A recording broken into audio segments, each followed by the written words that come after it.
everyone, welcome back to Minds Mind Tutorials. Our today's topic is types of ovaries and this topic comes under gamete biology. So yeah, without a further ado, let's get started. We all know what is ovary. Ovary is an organ, female reproductive organ, which is responsible for producing gametes, female gametes. And in today's session, we will be seeing types of ovaries. In the front of you, there is a diagram which is showing. In first diagram, it is showing uterus and complete female reproductive system. And to this box, you can see ovary is showing. And to this ovary, a zoomed view is also given. So here is a view. You can see primary follicle, secondary vesicular follicle, ovulation, corpus luteum forms, then ligation, corpus albicans, and that's all. Now the question arises, how many types of ovaries are there? There are two kinds of ovaries mainly. First is compact ovaries and the second one is secular type of ovaries. Compact ovaries, secular ovaries, दो तरह की ovaries पाई जाती है जिन्हें हम अब देखेंगे. बायोलॉजी के अंदर हम देख रहे हैं तो देखना स्टार्ट कर. First we will see the introduction. Introduction कहता है कि ओवरी जो होती है एक ऑर्गन होती है जो कि फीमेल रिप्रोडक्टिव सिस्टम का एक बहुत इंपॉर्टेंट पार्ट होती है. ओवम को प्रोड्यूस करती है जिसको हम फीमेल गैमेट कहते हैं. और जब ये ओवम रिलीज होता है तो वो पूरी फैलोपियन ट्यूब के अंदर ट्रेवल डाउन करता है, यूटेरस तक पहुंचता है और फिर वहां पर वो फर्टिलाइज होता है विद स्पर्म. अगर वो कहें स्पर्म को, मेल गैमेट से वो वहां पर फर्टिलाइज होता है. अगर ओवरी की बात की जाए तो वो एक लैटिन वर्ड से डिराइव हुई जिसका नाम है ओवेरियम, जिसका मीनिंग होता है एग या फिर नट. ये अगर ह्यूमन फीमेल्स में देखा जाए तो दोनों ही साइड जो होते हैं बॉडीज के वहां पर प्रेजेंट होती है. और ओवरीज जो होती है वो हार्मोन्स को सिक्रीट करती है जो कि बहुत इंपॉर्टेंट रोल प्ले करते हैं फॉर मेंस्ट्रुअल साइकिल और फर्टिलिटी. अब जो ओवरी होती है वो प्रोग्रेस करती है through many stages beginning in the prenatal period through menopause. एक पीरियड ऐसा होता है जो प्री नेटल पीरियड होता है, वहां से ओवरी की स्टेजेस मेनोपॉज तक डिफरेंट होती जाती है. और it is also an endocrine gland. साथ में ओवरी के लिए ये इंपॉर्टेंट पॉइंट है कि वो एक तरह का एंडोक्राइन ग्लैंड होते हैं, जिसका मतलब होता है कि वो हॉर्मोन्स को सिक्रीट करती है. वेरियस हार्मोन उसकी तरफ से सिक्रीट होते हैं. Now in front of you details of ovary has been given. तो इसको पहले चेक कर लेते हैं. सिस्टम, फीमेल रिप्रोडक्टिव सिस्टम से रिलेटेड है ओवरी. आर्टरी, जो आर्टरी वहां पर ब्लड को लाती है वो ओवेरियन आर्टरी होती है और यूटेरियन आर्टरी वहां तक आती है फीमेल रिप्रोडक्टिव सिस्टम में. वेन वहां पर ओवेरियन वेन होती है. नर्व यहाँ पर ओवेरियन प्लेक्सस होता है. लिम्फ यहाँ पर पेरा एओर्टिक लिम्फ नोड होती है. लिम्फेटिक सप्लाई कुछ इस तरह से होता है ओवरीज में कि जो लिम्फ होता है ओवरीज का वो ड्रेन करता है पेरा एओर्टिक नोड्स के अंदर. तो ये थोड़ा सा इंपॉर्टेंट था. Types of ovaries. तो टाइप्स ऑफ ओवरीज पढ़ने से पहले जरूरी होता है हम जान लें कि गैमेटोजेनेसिस क्या होता है. गैमेटोजेनेसिस एक प्रोसेस होती है जिसमें फॉर्मेशन ऑफ गैमेट्स होता है. और गैमेटोजेनेसिस प्रोसेस दो तरह से डिवाइडेड होती है, oogenesis और स्पर्मेटोजेनेसिस. स्पर्मेटोजेनेसिस में फॉर्मेशन होता है स्पर्म्स का, oogenesis में फॉर्मेशन होता है ओवम का या फिर एग का. तो अब यहाँ oogenesis की बात की गई है. Formation of female gametes that is ओवा और eggs occurs in the female gonads जिसको ओवरीज कहते हैं. तो oogenesis जो प्रोसेस होती है, फॉर्मेशन होता है इसमें फीमेल गैमेट्स का, ओवम एग्स का. ये गोनेट्स के अंदर होती है, फीमेल गोनेट्स के अंदर होती है और फीमेल गोनेट्स का नाम होता है ओवरीज. अब एक यहाँ पर थोड़ा सा इंपॉर्टेंट पॉइंट है कि जितने भी वर्टिब्रेट्स होते हैं उन सभी में पेयर्ड ओवरीज पाई जाती है except for the case in birds. जो बर्ड्स होती है उनके अंदर सिर्फ सिंगल ओवरी होती है. Except birds all vertebrates have paired ovaries. क्योंकि जो बर्ड्स होती है उनमें सिंगल ओवरी नहीं होगी तो वो फ्लाई नहीं कर पाएंगी और उनके बॉडी वेट को रिड्यूस करने के लिए उसमें सिंगल ओवरी पाई जाती है जो एक तरह का फ्लाइट एडेप्टेशन होता है. तो ये एक पॉइंट था. अब जो शेप और साइज होता है ओवरीज का, अगर उनकी बात की जाए तो अलग अलग वर्टिब्रेट स्पीशीज में अलग अलग उसका वेरिएबल शेप, उसका साइज, उसका शेप अलग अलग देखने को हमें वर्टिब्रेट स्पीशीज में मिल सकता है. जैसे टीलियोस और गेनोइड फिशेस की बात कर लें तो इनमें कुछ इलोंगेटेड स्ट्रक्चर्स पाए जाते हैं जो कि उनके पूरे एक पर्टिकुलर एरिया में लंबे तौर पर कहना चाहिए एक्सटेंडेड रहते हैं. कुछ इस तरह के स्ट्रक्चर्स होते हैं किनमें, टीलियोस और गेनोइड फिशेस में. तो ओवरी की जगह यहाँ पर ये देखने को मिला. वहीं मैमल्स जो होते हैं उनके अंदर क्या होता है, उनमें फ्लैटेंड और ओवॉइड स्ट्रक्चर्स पाए जाते हैं. फ्लैटेंड यानी कि एक तरह से फ्लैट की हुई कोई चीज, और उसमें ओवॉइड जैसे ओवम जैसे ओवल जैसे स्ट्रक्चर्स भी पाए जाते हैं जो कि रेस्टिंग कंडीशन में होते हैं. लेकिन जब रिप्रोडक्टिव फेज या फिर ब्रीडिंग फेज आता है तो वो कैसे हो जाते हैं, राउंडेड हो जाते हैं, गोल हो जाते हैं. पहले वो कैसे थे, ओवम जैसे, ओवल जैसे कहना चाहिए, और बाद में वो थोड़े से सर्कुलर टाइप हो जाते हैं, राउंडेड हो जाते हैं. तो इस तरह की चीजें भी देखने को मिलती है और इनके अंदर माउंड लाइक प्रोट्रूजन्स आ जाते हैं. अगर एम्फीबियंस में ही देख लें, in amphibians they are composed of a series of lobes. इनके अंदर एक सीरीज पाई जाती है, एक पूरी लाइन पाई जाती है लोब्स की, each of which is a mass of eggs during the breeding season, जो कि क्या शो करता है, एक मास शो करता है जो कि एग्स से बना होता है, और ये ब्रीडिंग सीजन के टाइम पर ही देखने को मिलता है। रेप्टाइल्स और बर्ड्स में अगर हम देखें तो they have the general form of bunch of grapes. इनके पास जो ओवरीज होती है जनरली वो कुछ इस तरह से दिखाई देती है, जैसे कि एक ग्रेप्स का जो बंच होता है उस तरह से। आपने देखा होगा ग्रेप्स का जो बंच होता है कुछ इस तरह से होता है, उसमें बहुत सारे सर्कुलर कॉम्पैक्ट मासेस पाए जाते हैं, तो इस तरह से कुछ स्ट्रक्चर होता है रेप्टाइल्स और बर्ड्स के अंदर। अब जो फिशेज रहती हैं, अब जो फिशेज होती हैं, in fishes the size of the ovaries is enormous compare to the body of the female. Fishes के अंदर साइज ऑफ ओवरीज इतनी बड़ी होती है कि अगर हम एक पूरी बॉडी ऑफ फीमेल में देखें उसके कंपैरिजन में ओवरीज ही खासी तौर पे बड़ी हो जाती है। Which in mammals they are small structure in comparison to the adult body. वहीं अगर हम ह्यूमंस में बात करें या किसी भी मैमल में बात करें तो उनकी ओवरीज उनके बॉडी के कंपैरिजन में बहुत छोटी होती है। एक तरह से हम क्या बात करें, फॉर एग्जाम्पल फिश का ये साइज है तो उसमें करीब करीब इतने ही बड़ी साइज की अगर ओवरी हो जाए तो उसका जो बॉडी रेशियो उसके हिसाब से बहुत बड़ी हो जाती है। वहीं अगर हम एक ह्यूमन की बात कर लेते हैं जो एक मैमल है, उसका बॉडी साइज ये है तो उसकी ओवरी का साइज फिर भी उसमें स्मॉलर रहता है उसके कंपैरिजन में। अगर हम बात करते हैं उसके बॉडी के साइज के से कंपेयर करें तो ये चीज फिशेज में कही गई है कि इनकी साइज जो होती है ओवरीज की वो बहुत बड़ी होती है उनके बॉडी के अगर कंपैरिजन में बात करें तो उस हिसाब से। साथ में जो फिशेस होती है ड्यूरिंग ब्रीडिंग, अगर ब्रीडिंग के टाइम पर देखा जाए, ईच ओवरी में contain millions of mature eggs, जिनमें बहुत सारे मैच्योर एग्स पाए जाते हैं। Whereas in some mammals only a single egg. अगर बात करें तो हर मंथ फीमेल्स के अंदर सिंगल एग का रिलीज होगा, ओव्यूलेशन होगा। वहीं इनमें मिलियंस ऑफ मैच्योर एग्स का भी रिलीज हो सकता है। कॉमनली मैच्योर होता है जो कि at a time as in man. हमने यही एग्जाम्पल यहाँ पर लिया जो यहाँ पर मेंशन्ड है।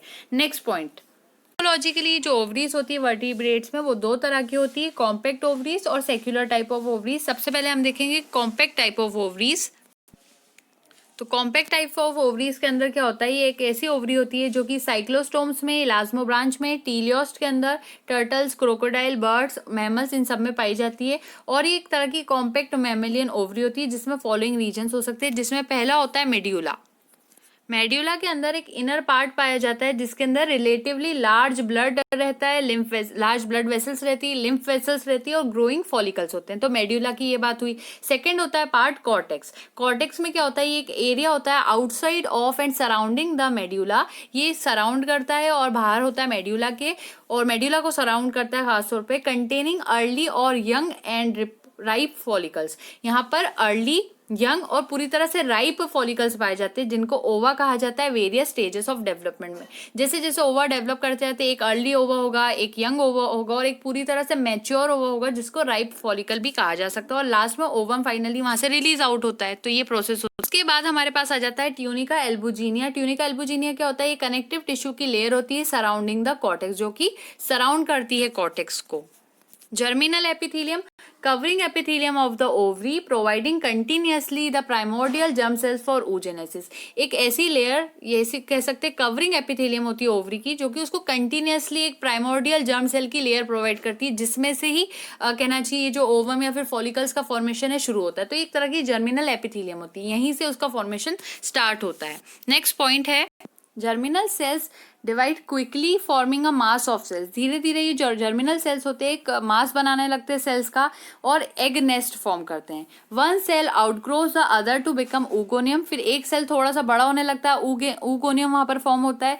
Cell surrounding it become the follicle cells. फिर धीरे धीरे उसको सराउंड करने वाले, ऊगोनियम को सराउंड करने वाले जो सेल्स होते हैं वो फॉलिकल सेल्स बना लेते हैं, जो कि ऊगोनियम को अब नरिश करना स्टार्ट कर देते हैं, उसको न्यूट्रिशन प्रोवाइड करते हैं, उसका ध्यान रखते हैं। तो पहले क्या हुआ, एक मास बना, मास में से कोई एक सेल क्या होता है, ऊगोनियम बनने लगता है, और बाहर वाले जो सेल्स होते हैं वो क्या बनने लगते हैं, वो बनने लगते हैं फॉलिकल सेल्स। तो अंदर वाला ऊगोनियम, बाहर वाले फॉलिकल सेल्स, और फॉलिकल सेल्स उस ऊगोनियम को न्यूट्रिशन, नरिशमेंट प्रोवाइड करते हैं। फिर उसके बाद जो सेल्स की बात हमने करी वो ऊगोनियम को नरिशमेंट प्रोवाइड करेगी। The mass of the cells thus converted into a primary और young follicle moves deeper into the substance of the ovary. फिर जिस मास की हम बात कर रहे थे सेल्स की, वो धीरे धीरे कन्वर्ट होने लगते हैं प्राइमरी या फिर यंग फॉलिकल की तरफ, और धीरे धीरे वो डीपर जाते जाते जो ओवरी का सबस्टेंस होता है उसके अंदर।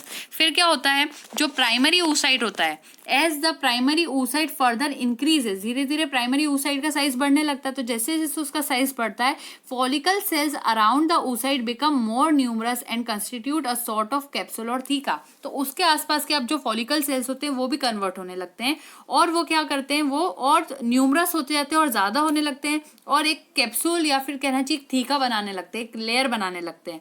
और ये जो फॉलिकल्स होते हैं ये बिलीव किया जाता है to be important intermediates in the transfer of materials from the blood and the surrounding tissues to the growing oocyte। तो ये जो फॉलिकल सेल्स होते हैं, फॉलिकुलर सेल्स होते हैं, ये क्या माना जाता है कि एक तरह के इंटरमीडिएट होते हैं, बीच के पोर्शन में काम करते हैं, जो कि मटेरियल्स लाते हैं ब्लड के अंदर से और न्यूट्रिशन प्रोवाइड करते हैं अंदर रहने वाले oocyte को। साथ में आगे क्या होता है, जो आउटर लेयर होती है जिसको अभी हम थीका कहने लगे थे, आउटर लेयर, तो वो जो थीका की होती है वो समवॉट स्पिंडल शेप्ड सेल्स की होती है, जिसमें थीका एक्सटर्नल उसका नाम दिया जाता है। फिर उसके अंदर एक और लेयर बनने लगती है, उसको इनर लेयर को, वो थोड़ी और राउंडेड सेल्स की होती है, उसको थीका इंटरना कहा जाता है। तो बाहर वाली जो थीका एक्सटर्ना थी उसके जो शेप थे सेल के वो कैसे थे, स्पिंडल शेप थे। वहीं जो इनर लेयर थी उसके अंदर जो सेल्स प्रेजेंट थे वो कैसे थे, राउंडेड सेल्स थे, और उसको थीका इंटरना कहा। अब जो oocyte होता है इस टाइम तक अगर देखा जाए तो oocyte में भी बड़े चेंजेस आते हैं। उसके अंदर एक थिन विटेलाइन मेम्ब्रेन फॉर्म होती है surrounded by a thick and non cellular membrane, जिसको जोना पेल्यूसिडा कहा जाता है। तो अब oocyte भी अंदर जो रह रहा था उसके अंदर क्या फॉर्म हो रहा है, उस oocyte के अंदर एक थिन विटेलाइन मेम्ब्रेन फॉर्म हो गई, मेम्ब्रेन फॉर्म हो गई, जो कि थिक रहती है, नॉन सेल्यूलर रहती है, बिना सेल की बनी होती है, मोटी भी होती है, और उसको जोना पेल्यूसिडा कहा जाता है। फॉलिकुलर सेल्स जो होते हैं follicular cells lying immediately outside the zona pellucida are large and columnar. और ठीक जोना पेल्यूसिडा के ऊपर जो फॉलिकुलर सेल्स रहते हैं वो कैसे होते हैं, वो बहुत लार्ज होते हैं, बड़े होते हैं और कॉलम की तरह होते हैं। इस तरह से कुछ शेप उनमें पाया जाता है कॉलम जैसा, और कोरोना रेडिएटा बना लेते हैं। तो इतनी सारी लेयर्स यहाँ पर हो गई। आगे shortly before the growing follicle is due to ripen, और जैसे जैसे ये ripen होने लगता है it begins to develop a cavity by rearrangement of the follicle cells। और जैसे जैसे ये डेवलपमेंट इसका शुरू होने लगता है, ये फॉलिकल पूरी तरह से मैच्योर होने वाला रहता है, उसी टाइम पे यहाँ पर कुछ रीअरेंजमेंट शुरू हो जाता है इन फॉलिकल सेल्स का, जो कि उसको नरिशमेंट प्रोवाइड करते थे, अब वो इतने डेवलप हो गए कि हम उसमें और भी चेंजेस आ रहे हैं। और यहाँ पर एक कैविटी फॉर्म होती है जिसको एंट्रम कहा जाता है, एंट्रम, और वो becomes filled with a semi viscous fluid called the liquor follicle. और ये जो एंट्रम रहती है फिर उसके बाद एक तरह के सेमी विस्कस फ्लूइड से भर जाती है जिसको लिकर फॉलिक्यूल कहा जाता है। और इसकी इस स्टेज में, it is in this stage, इसी स्टेज में क्या होता है, that is it is most frequently designated by the old term Graafian follicle. फिर उसको इस स्टेज में जब उसमें ये एंट्रम आ जाता है, एंट्रम के अंदर लिक्वर फॉलिकल भर जाता है, इस स्टेज में हम उसको एक पुरानी टर्मिनोलॉजी देने लगते हैं जिसका नाम होता है Graafian follicle. The antrum occupies the eccentric position. अब यहाँ जो एंट्रम होती है जिसकी हमने एक स्पेस की बात की थी, वो एक्सेंट्रिक पोजिशन को ऑक्यूपाई करती है। साथ में जो फॉलिकुलर सेल्स यहाँ पर होते हैं वो सेवरल लेयर्स फॉर्म कर देते हैं अराउंड द एंट्रम, और फिर ग्रेन्युलर जैसे दिखाई देने लगते हैं।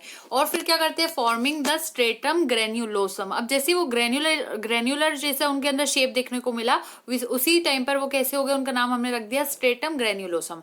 Distinguished from the theca interna large by a more compact arrangement of cells with large nuclei. तो अब ये जो स्ट्रेटम ग्रेन्युलोसम होती है वो थोड़ी थोड़ी पास में होती है थीका इंटरना के, तो अब हम उसको डिस्टिंग्विश कैसे करेंगे, तो उसको डिस्टिंग्विश करने का ये तरीका होता है कि ये वाली जो नई लेयर होती है ग्रेन्युलोसम, वो थोड़ी और ज्यादा कॉम्पैक्ट होती है अरेंजमेंट ऑफ सेल्स के साथ, और इसमें थोड़े लार्ज न्यूक्लियाई, थोड़े जो सेल्स के न्यूक्लियाई होते हैं वो थोड़े ज्यादा बड़े होते हैं। तो ये चीजें यहाँ पर देखने को मिल जाती है। At this point where the ovum lies, अब यहाँ पर जब हम बात करते हैं तो जो ओवम रहता है lies among the follicle sales, यहीं पर कहीं फॉलिकल सेल्स के अंदर इनके बीच में ओवम रहता है। They form a hillock projection from the stratum granulosum into the antrum।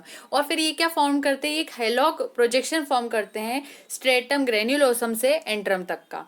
और ये जो हिलॉक होता है is known as the cumulus oophorus और डिस्कस प्रोलिजेरस। तो इस हिलॉक को जो नाम दिया जाता है वो होता है क्यूमुलस उफेरस या फिर डिस्कस प्रोलिजेरस। फिर साथ में आगे क्या होता है, तो ये जो हिलॉक रहता है इसको ये एक तरह का हिल जैसा स्ट्रक्चर होता है, जैसे एक हिल होती है ना उसी तरह से। अब क्या होता है, जब यहाँ पर when the first formed it is broad, जब शुरू शुरू में ये फॉर्म होता है तो ये ब्रॉड होता है और थोड़ा नीचे की तरफ होता है as the follicle approaches maturity. लेकिन जैसे जैसे जो फॉलिकल मैच्योरिटी की तरफ बढ़ता है it becomes more elevated and somewhat undercut, वो थोड़ा ज्यादा एलिवेटेड भी हो जाता है और थोड़ा अंडरकट भी हो जाता है। फाइनली अब क्या होता है, finally the ovum is carried on a slender stalk of cells. अब फाइनली ओवम जो है एक स्टॉक ऑफ सेल्स पर पाया जाता है विच रेडिली रिलीजेस इट, और धीरे से वो जो स्टॉक रहता है उसको रिलीज आउट कर देता है and allows it to escape, और उसको अलाउ कर देता है कि वो एस्केप कर सके in the follicular fluid set free when the follicle ruptures, ताकि ये जो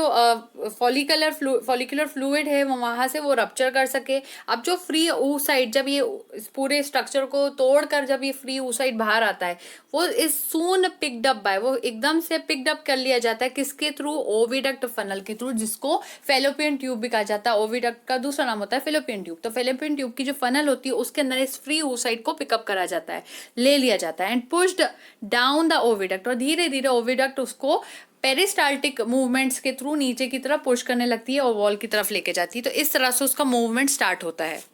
अब कुछ मैमल्स में क्या होता है, जो एंट्रम रहता है soon after becomes filled with blood coming from the ruptured capillaries of the follicle. तो ये जो ऊपर एंट्रम रह जाता है वो एंट्रम जो होता है वो बहुत जल्दी ही जो ब्लड रप्चर्ड कैपिलरीज से फॉर्म होता है वो उसके अंदर फिल्ड आउट हो जाता है। कुछ मैमल्स में ऐसा देखने को मिलता है।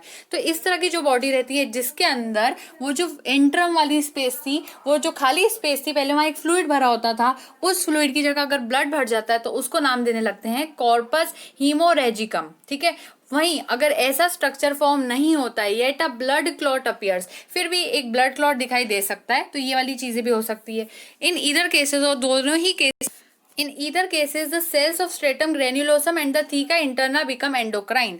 तो इन दोनों ही केसेस में ये जो सेल्स होते हैं स्ट्रेटम ग्रेन्युलोसम के और थीका इंटरना के, वो दोनों एंडोक्राइन की तरह एक्ट करने लगते हैं। एंडोक्राइन का मतलब है कि वो हार्मोन को सिक्रिएट करेंगे, और इसी वजह से अब इन्हें जो नाम दिया जाता है वो होता है ल्यूटिन सेल्स। तो ल्यूटिन सेल्स का कंसेप्ट यहाँ से आता है। अब क्या होता है, जो ब्लड क्लॉट होता है along with lutein cells, blood clot plus lutein cells जो होते हैं वो मिलकर एक कैरेक्टरिस्टिक स्ट्रक्चर बना लेते हैं, जिसको अब कॉर्पस ल्यूटियम का नाम देने लगते हैं हम लोग, जिसको हम लोग बोलते हैं वो जो पीछे रिमेन बाकी रह गया है वो कॉर्पस ल्यूटियम है, वो प्रोजेस्ट्रॉन सिक्रीट करता है। ये सब हमने एक बेसिक लेवल पर पढ़ा था। लेकिन अब ये जो कॉर्पस ल्यूटिया होता है उसके पहले की पूरी जितनी भी चीजें थी अभी हमने वो भी देखी, हीमोरेजिकम वाला कंसेप्ट लिया, फिर यहाँ पे ल्यूटिन सेल्स का कंसेप्ट लिया, तो blood clot plus lutein cells क्या होते हैं वो समझा हमने।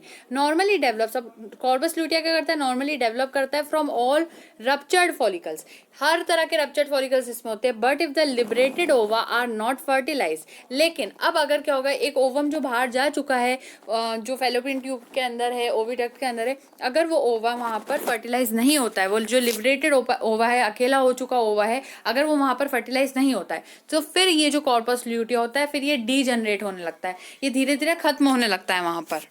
और मान लो अगर वहां पर फर्टिलाइजेशन हो जाता है उस लिबरेटेड ओवा का, तो फिर वो जो कॉर्पस ल्यूटियम है वो वहां पर डीजनरेट नहीं होता बल्कि वहां पर परसिस्ट करता है, बाकी रहता है पूरी प्रेगनेंसी के टाइम पर फीमेल के वो कॉर्पस ल्यूटियम बन के वहां पर रहेगा, वो डीजनरेट नहीं होगा अगर फर्टिलाइजेशन हो जाता है तो। ये वहां पर केस है। फिर उसके बाद till the fully developed foetus is delivered at the end of gestation period, and तक जब तक जेस्टेशन पीरियड ना आ जाए, जब तक पूरा जो उसका पार्चुरेशन का टाइम है वो ना आ जाए, जब तक वहां पर ये कॉर्पस ल्यूटियम मेंटेन रहता है। If fertilization does not take place it is called corpus luteum of ovulation. लेकिन अगर फर्टिलाइजेशन नहीं होता है तो उसी टाइम पर इसको जो कॉर्पस ल्यूटियम का नाम दिया जाता है उसको कहा जाता है corpus luteum of ovulation, which finally shrinks, जो धीरे धीरे श्रिंक होने लगता है, so that only a white scar called corpus albicans is left in the end. तो यहाँ पर हमने बात की अगर फर्टिलाइजेशन नहीं होता है तो उस टाइम पे ये डीजनरेट होने लगता है, डीजनरेट होकर एक ये व्हाइट स्ट्रक्चर बना लेता है, एक धब्बे की तरह दिखाई देता है, जिसको कॉर्पस एल्बिकन्स कहा जाता है। और जो कॉर्पस ल्यूटियम में अगर बात की जाए, अगर वो पूरी प्रेगनेंसी के टाइम पे अगर फर्टिलाइजेशन हो चुका होता है, अगर पूरी प्रेगनेंसी के टाइम पे देखें तो वो शुरू के टाइम पर प्रोजेस्टेरॉन को सिक्रीट करता है, जिससे कि यूटेराइन वॉल्स जो है वो मेंटेन रहे और जो मिसकैरेज के प्रॉब्लम्स है वो अवॉइडेड रहे। तो ये चीजें होती है। तो यहाँ पर एक ओवरी का डायग्राम शोन है जिसके बारे में हमने पढ़ रहे थे। हम कॉम्पैक्ट ओवरीज देख रहे थे, तो अब इसका स्ट्रक्चर थोड़ा सा समझते हैं। ये पूरा ओवरी का स्ट्रक्चर है। यहाँ पर शुरू में जो फॉलिकल होते हैं उनको प्राइमोर्डियल फॉलिकल कहा जाता है। जो हमने बात की थी जर्मिनल एपिथेलियम में, वहां से फॉर्म होते हैं।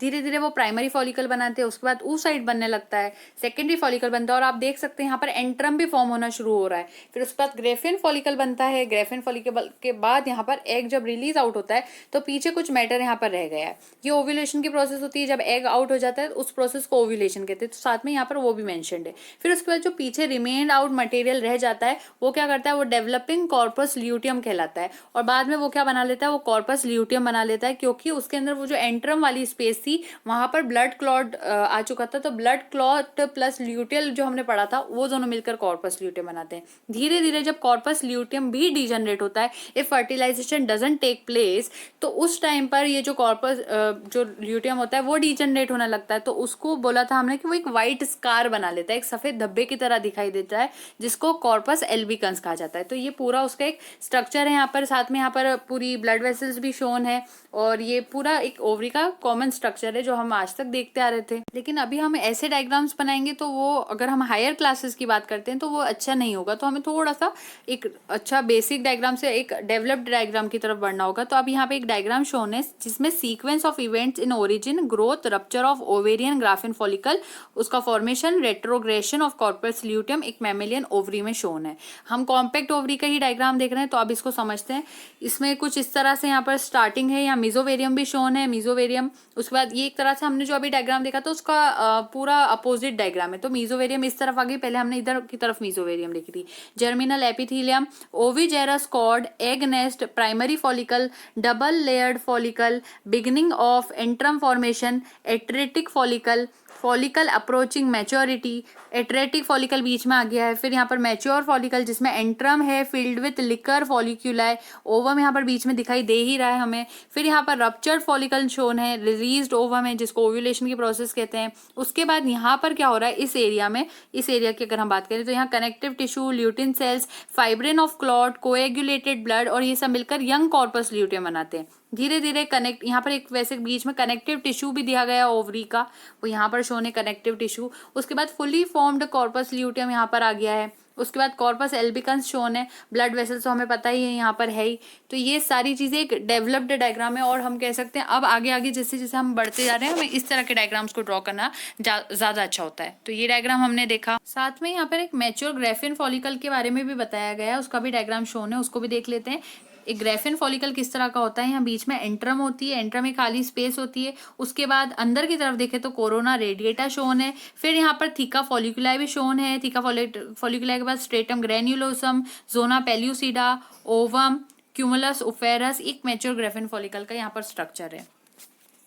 अब सेक्युलर टाइप ओवरीज भी देख लेते हैं। सेक्युलर टाइप ओवरीज ऐसी ओवरीज होती हैं are found only in amphibians, सिर्फ और सिर्फ saccular type of ovaries amphibians में पाई जाती है। हम मॉर्फोलॉजिकल टाइप्स ऑफ ओवरीज के डिफरेंसेस देख रहे हैं, बाहर से जिनके स्ट्रक्चर्स अलग हो अपीयरेंस के बेसिस पर, तो वो देख रहे थे हम। अब एम्फीबियंस जो होते हैं उनमें सिर्फ सेक्युलर टाइप ऑफ ओवरीज होती है। एम्फीबियंस कौन होते हैं, जैसे कि फ्रॉग हो जाएगा, टोड हो जाएगा, टोड हो जाएगा, ये सारी चीजें इसमें आ जाती है। तो अगर वर्टिब्रेट्स में बात करते हैं, हम वर्टिब्रेट्स के अंदर बात करें तो वर्टिब्रेट्स के अंदर सिर्फ और सिर्फ एम्फीबियंस के अंदर सेक्युलर टाइप ऑफ ओवरीज होती है। और ये जो ओवरीज होती है इनमें कॉर्टेक्स पाया जाता है, जर्मिनल एपिथेलियम होती है, समवॉट सिमिलर रहती है, कहीं ना कहीं कॉम्पैक्ट ओवरी जैसी थोड़ी बहुत वैसी दिखती है। लेकिन यहाँ जो एरिया होता है विच फॉर्म्स द मेड्यूला, जो मेड्यूला बनाने वाला एरिया होता है, here is represented by a large lymph space, उसमें एक लंबी बड़ी लार्ज लिम्फ स्पेस देखने को मिलती है। बस यहाँ पर ये डिफरेंस आ जाता है, इसका मेड्यूला जो है उसके अंदर